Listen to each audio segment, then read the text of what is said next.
Numerical analysis में आज हम एक प्रमेय करेंगे। फलन के किसी मान को अंतर सारणी के अग्रक पद तथा अग्रक अंतरों के पदों में व्यक्त करना। To express any value of the function in terms of leading term and the leading differences of a difference table।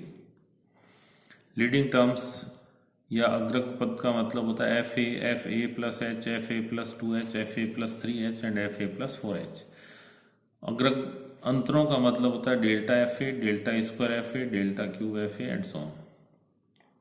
इसकी प्रमेय है सो दैट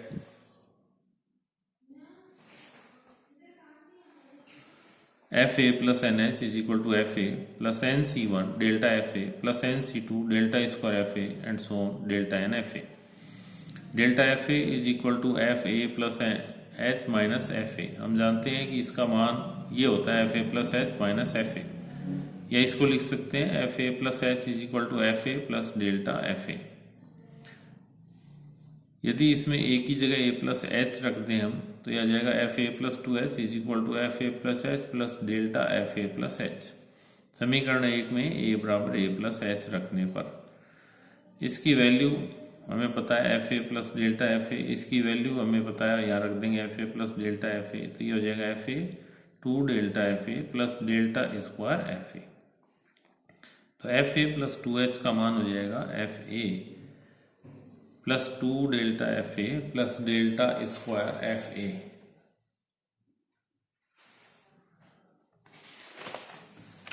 इसी तरह से पहली समीकरण में यदि हम ए का मान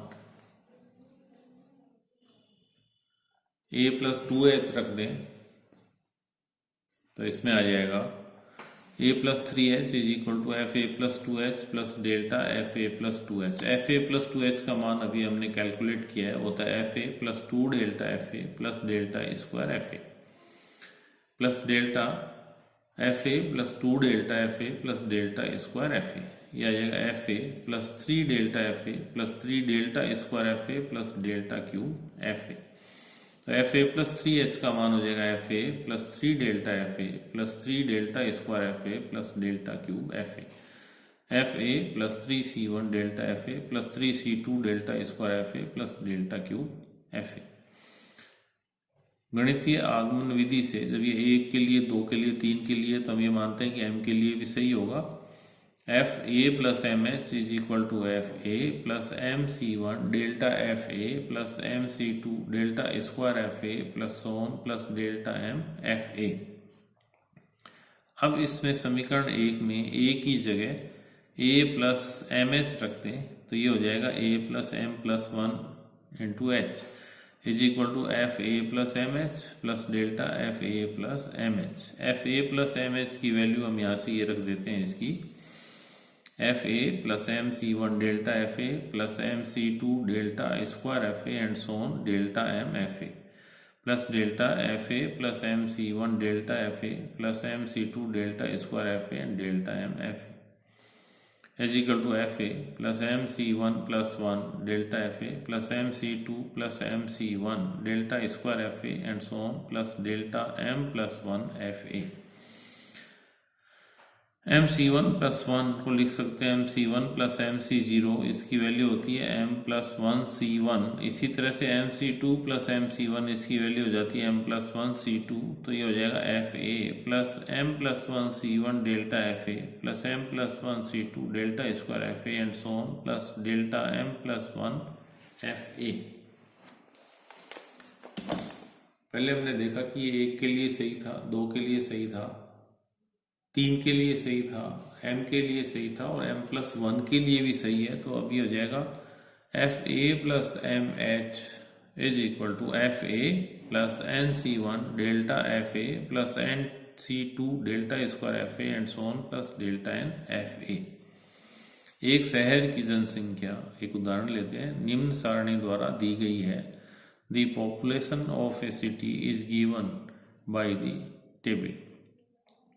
ईयर दे रखे हैं इसमें 1901 में जनसंख्या है 46 लाख, 1911 में 66 लाख, 1921 में है 81 लाख, 1931 में है 93 lakh.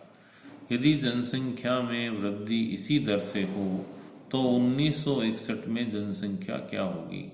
What would be the population in 1961 if the population increases at the same rate? यदि इसी रेट से बढ़ती रहे तो ये कहता है कि 1961 में जनसंख्या कितनी होगी। इस थ्योरम जो अभी हमने की है ये वाली, इस थ्योरम का हम इसमें उपयोग करेंगे, इसकी एप्लीकेशंस देखेंगे क्या है।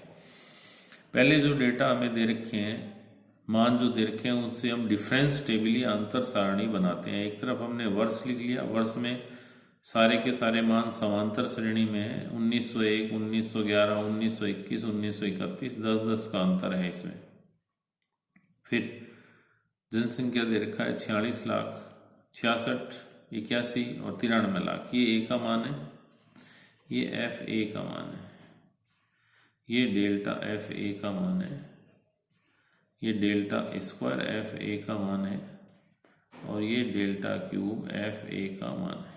ये मान दे रखे, निकालना है हमें 1961 पे। ए का मान दे दिया, एच का मान हमें दे रखा है, एच इज इक्वल टू 10, 10-10 साल का डिफरेंस है इसमें। तो जिस पे आपको निकालना हो उसको हमने ए प्लस एन एच मान लिया, उसको हम ए प्लस एन एच मान लेते हैं कि a plus n h is equal to 1961। A का मान 10 है, 1901 है और एच का मान 10 है। ये सारे मान इसमें रख दें, 1901 प्लस 10 गुणा एन बराबर 1961। एन का मान कैलकुलेट किया तो ये आ गया n is equal to 6। Theorem हमें पता है, f a plus n h is equal to f a plus n c 1 plus delta f a plus n c 2 delta square f a plus n c 3 delta cube f a and so on. F a plus n h है, इसमें 1961 पे हमें निकालना है।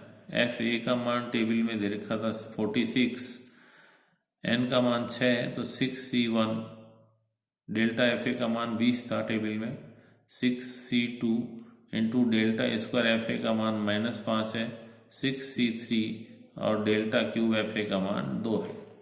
46 plus 6 गुणा 20 plus 15 गुणा -5 plus 20 गुणा 2, 46 plus 120 minus 75 plus 40, ये मान आ गया 131।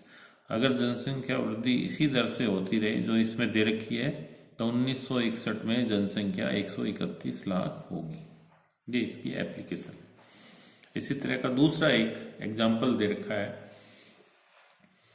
कि दिया हुआ है F0 पे मान -3 है, F1 पे मान 6 है, F2 पे मान 8 है, F3 पे मान 12 है तथा तीसरा अंतर अचर है। डेल्टा क्यूब जो है वो कांस्टेंट है। तो F6 का मान ज्ञात कीजिए। Find F6 given that F0 is equal to -3, F1 is equal to 6, F2 is equal to 8, F3 is equal to 12, the third difference being constant. ये दे रखा है हमें कि तीसरा अंतर जो है वो अचर है।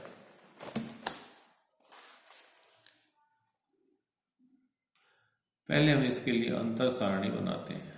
अंतर सारणी में x के मान जो f के साथ दे रखे हैं, जैसे ये दे रखा है कि F0 इज इक्वल टू -3, तो 0 यहाँ आ जाएगा, 1 आ जाएगा, 2 आ जाएगा, 3 आ जाएगा। ये a का मान हो गया, a plus h, a plus 2h, a plus 3h, हो जाएगा f a plus h, f a plus 2h, f a plus 3h,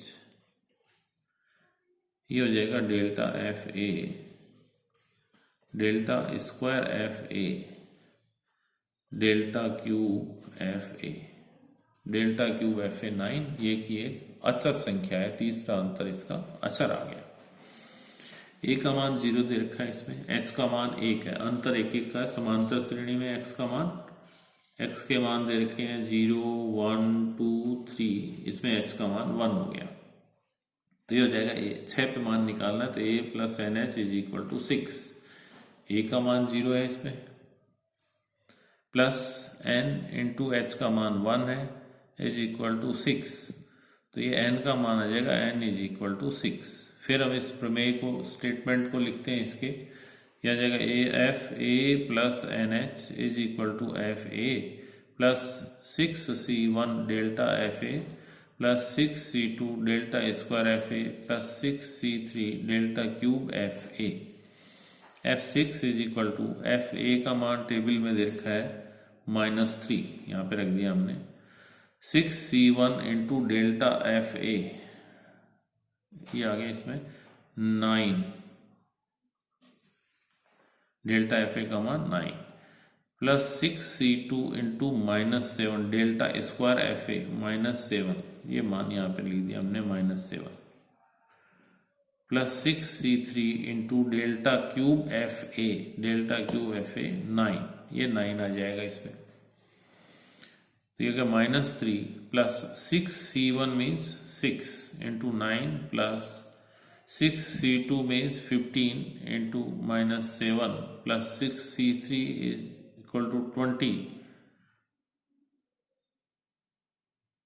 into 9 -3 plus 54 -105 plus 180, 54 and 180, 250, 234 and 105 and 3, 108, 2, 3, 4, 108, 6, 2, 1 is equal to 126। Therefore f6 is equal to 126, ये इसका answer आ जाएगा। इस तरह से इस theorem की एप्लीकेशंस हैं एक्सरसाइज में, और भी काफ़ी सारे क्वेश्चंस हैं इसके जिसमें इनका हम यूज करेंगे।